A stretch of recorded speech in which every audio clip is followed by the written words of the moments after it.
Hey, what's going on, guys? Mike here from Arizona, doing a video here about something that is near and dear to my heart. A few years ago, I accidentally got this stuff in a supply. I was growing duckweed, and I noticed that this stuff was growing within my duckweed and actually taking over the duckweed, growing much faster than it during the winter months. And I was trying to figure out what exactly it was. It turns out that this stuff is Azolla, could be also known as fairy moss, and there's a few other select names for it, but if you want to see the difference between this and duckweed, here's your typical duckweed. Just regular green, nothing special, really no texture to it at all.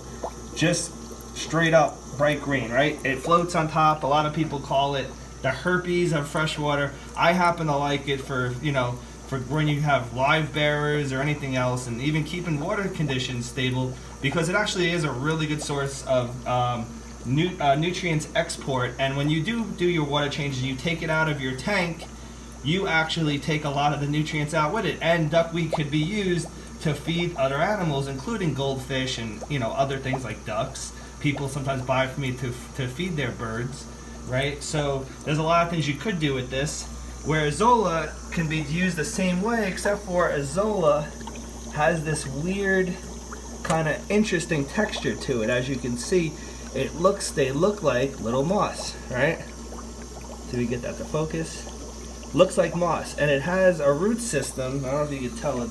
The tank's a little bit dirty from adding this Azolla in it, but technically it wouldn't get this dirty. But when I get it from the supplier, they do grow it in very murky water. But this will grow on top of any aquarium. So just like duckweed, it grows really fast, it takes over really fast. It tends to do better in colder temperatures, so if you want, I would say your best bet is to grow it outdoors, especially during your winter months. This actually would do really well in cold temperatures. But it grows exactly like duckweed, the same tendencies as duckweed, however is more stable in colder conditions. There's a lot of information about it on the internet, which I found a lot of helpful stuff on there. But as you can see, just as straight up comparison, again, I have some duckweed in this tank, but there's your duckweed, there is your Azolla. If you want to get a floating plant that's a little different that not a lot of people have, this is a very easy plant and actually interesting to look at. So I highly recommend getting Azolla if you want it.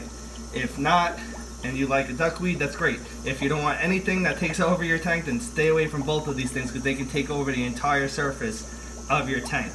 But just so you know, this is a good alternative to duckweed if you want to grow something different on top of your tank.